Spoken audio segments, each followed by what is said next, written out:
Just quickly, my name is Bruce. I'm the chairman of the alphaeight Institute, and I just want to welcome you here.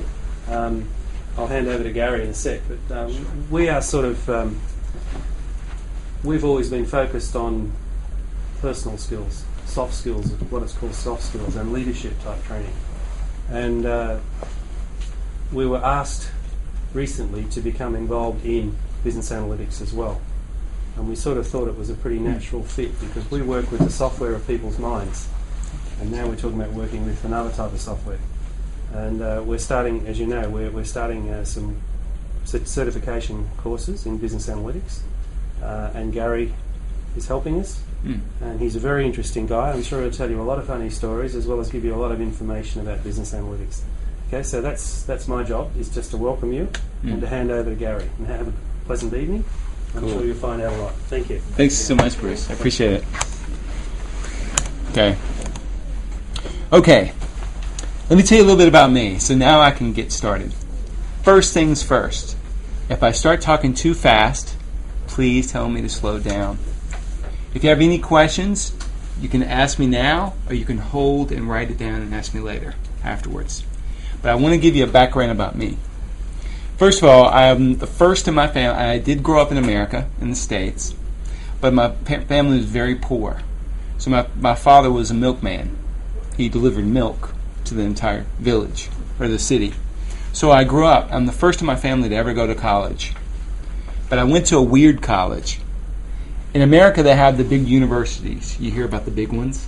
I went to the university they advertised on TV because I couldn't afford any other university, right?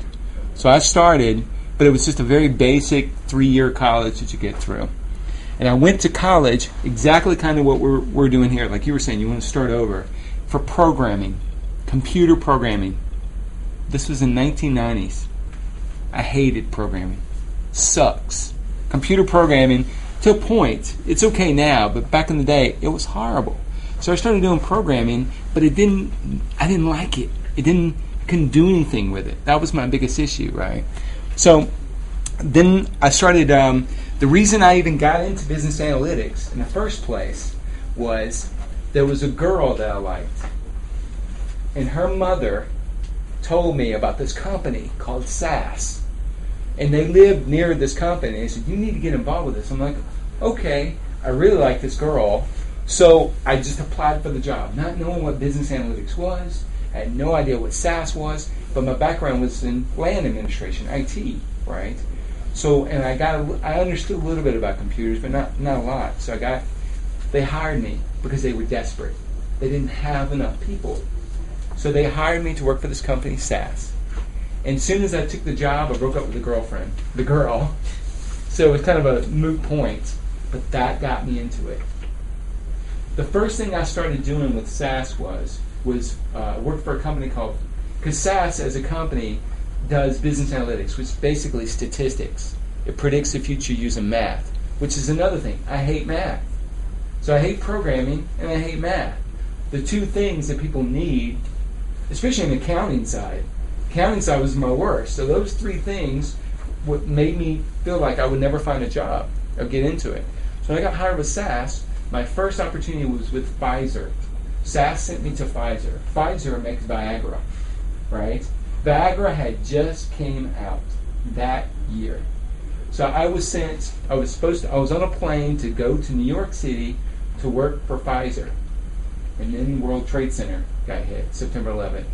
So my trip got delayed. And then the next week I went back because what Pfizer wanted is Viagra.com. They owned it, the website.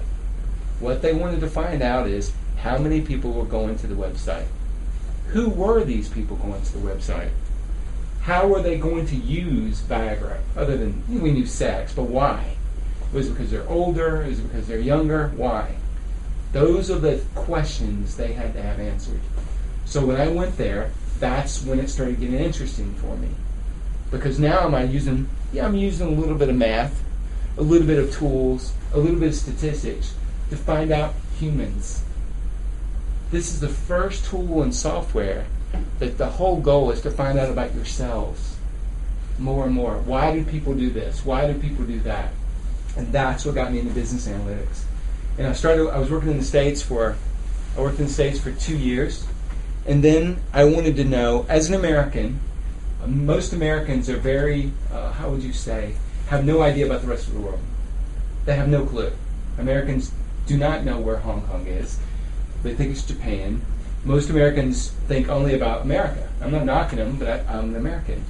So I wanted to live in Europe. So I went to work in Europe and started working there. And then I'm like, is this the way the rest of the world works? And then I got an opportunity to work in South Africa. So I went to go do business analytics in South Africa because they were desperate. Every country that I would go to had a huge demand. They needed people to do SaaS and business analytics. There wasn't enough people. Then the last place was here in Hong Kong. Now, I don't work for SaaS anymore. SaaS wanted to send me to Russia. Russia is in a desperate need for business analytics and SaaS. I didn't want to leave Hong Kong. I love Hong Kong. I think Greater China and Asia is the hottest market on the planet right now. You haven't even started reaching the potential of what you can do with business analytics. It's just starting.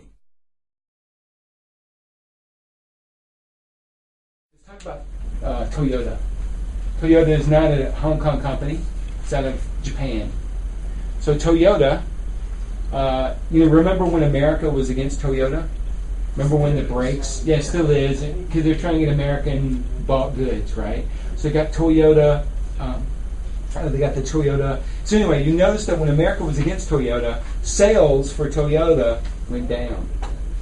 Easy. That's an easy one to predict. Sales number. However, when you looked at Facebook, and you looked at YouTube, and you looked at Twitter, all these social media things, Google, everyone liked Toyota cars. Everyone has a Toyota. The emotional element, they call it sentiment.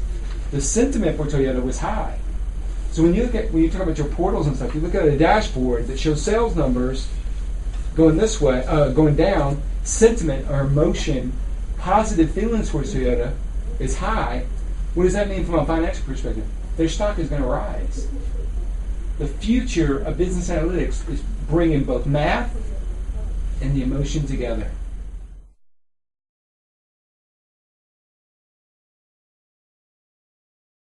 Right now, when you go to a bank and you ask for a bank loan, right? You're asking for a bank loan. You can either say yes or they say no, and that's it, right? It's only yes or no, because they look at your credit scores and they crunch all this information together. In the future, what's going to happen is when you sit out, the bank say, "Oh, like a bank loan." They're going to look at all the stuff you have and say, "You know what? We can't give it to you now, but based on if you do this, if you'll pay this off, and then if you'll do this, like you'll get this smaller loan, and then once you pay that off, we can give you this bigger loan." They're going to start leading you down a path to be that perfect customer. Instead of now, they just say, "I'm sorry, I can't give you the loan." They need to know how you behave. They need to be able to watch how you move and how you work to predict what they can give you and know that you're going to be a good customer. That's what we're doing. We are those people that do that prediction.